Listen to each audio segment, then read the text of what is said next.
Non, parce que vous voyez ce qui s'est passé avec Joyka. Dites-vous la veille, session d'entraînement, première session, ok?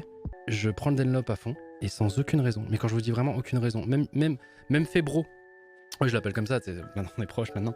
Mais bref, quand on s'est vu, ça faisait trop longtemps que je l'avais pas vu, ça faisait trop plaisir de le retrouver. Et il me dit, écoute, Gotha, non Coco même, il me dit, parce qu'on est très proches, j'ai revu au moins 30 fois ton clip, je ne sais pas comment ça se fait que tu perds la voiture. Mais là, enfin, non, je vous le remonte pour ceux qui n'ont pas vu. Parce que ouais, moi j'en parle comme si forcément vous l'avez vu, machin. Mais ceux qui sont pas forcément sur Twitter, je crois qu'on l'a posté que sur Twitter. Ah, c'est celui-là, voilà. Alors attendez, donc là, c'est le premier virage, c'est connu forcément, c'est le départ du 24 heures du Mans, voilà, c'est aussi ce virage où quand tu commences à vaincre ta peur, en gros ici c'est ta pédale d'accélération et ça ta pédale de frein, d'accord. Alors ce virage, le truc c'est qu'en fait tu dois, alors c'est un peu contre-intuitif, c'est un peu ce que je vous expliquais l'autre fois, c'est qu'en fait tu dois le prendre à fond et en fait faut surtout pas décélérer. Tu sais, imagine t'as peur ou t'as l'impression que t'arrives trop vite dans le virage, si tu lâches la pédale d'accélérateur et que t'es en roue libre, c'est t'es le pire danger ever sur la piste. Faut jamais être en roue libre. Ok, c'est soit tu freines, soit tu accélères, mais jamais tu fais rien. D'accord.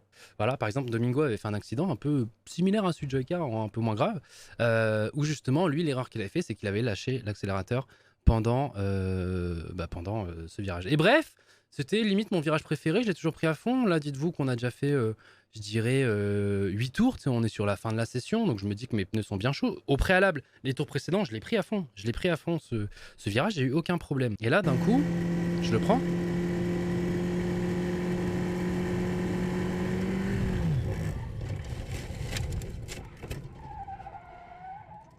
À tout moment, là, je me prenais le mur, c'était terrible. Là. Alors, je sais pas si c'est l'ultra instinct ou quoi, mais le technicien m'a dit, je sais pas comment t'as aussi bien géré ton... Ouais, c'est les rares... Voilà, quand un mec spin, déjà il m'a dit t'as eu énormément de chance.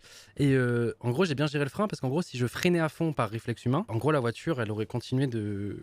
Et en fait, c'est l'arrière qui aurait tapé le mur, je crois. Enfin, je sais plus comment il m'expliquait ça, mais en gros, du coup, je freine à fond qu'à la fin quand je veux vraiment arrêter la voiture. Mais du coup, le frein, tu vois, je ne reste pas... Tu vois, je fais ça, hop, je rappuie un petit peu là, ça fait tourner la voiture, et là, je vais appuyer à fond. Ouais, je sais pas si c'est... Je sais pas, pendant 2 secondes, j'étais pilote, j'en sais rien. Pendant 2 secondes, il y a Pierre Gasly qui est venu dans mon corps et qui s'est dit « Ok, Gotha, ne freine surtout pas à fond, sinon tu es mort. » Mais bref, et du coup, une fois que tu prends ce virage et que tu fais ça, alors, je vais vous le dire un truc, je pense que n'importe qui en a déjà fait vous le dira, c'est plus... Enfin, en fait, là, j'ai l'impression, même moi, quand je le regarde, que c'est ridicule quand t'es dans... C'est amplifié x 100 quand t'es dans la voiture. Donc ça se trouve, je me prenais le mur, j'aurais peut-être eu un petit peu mal au dos, ou j'en sais rien, tu vois. Moi, je vois directement la mort, mais en tout cas, c'est le feeling que j'ai eu. Et tu sais, j'ai eu ce côté où là, il s'est passé genre quoi, 4 secondes, je dirais. 1, 2, 3, 4, 5, ouais, 4 ou 5 secondes. Dans ma tête, il s'en est passé 30.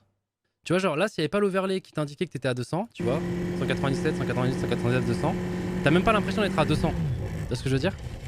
Quand tu regardes la vidéo. Je sais pas si c'est le fait que ça soit la cam de vue d'au-dessus ou quoi, et c'est vrai que ça a jamais été... Tu vois, quand je regarde de la F1, par exemple, maintenant je regarde de la F1, les gars, je sous-estime plus rien. Mais tu sais, même quand tu regardes de la F1, donc quand tu les vois en vrai, quand tu vas vraiment regarder une course de F1 en vrai, tu vois la vitesse des voitures. Mais quand tu regardes à la télé, t'as l'impression que ça va moins vite que ce qu'ils se vont vraiment. Je sais pas si vous voyez ce que je veux dire.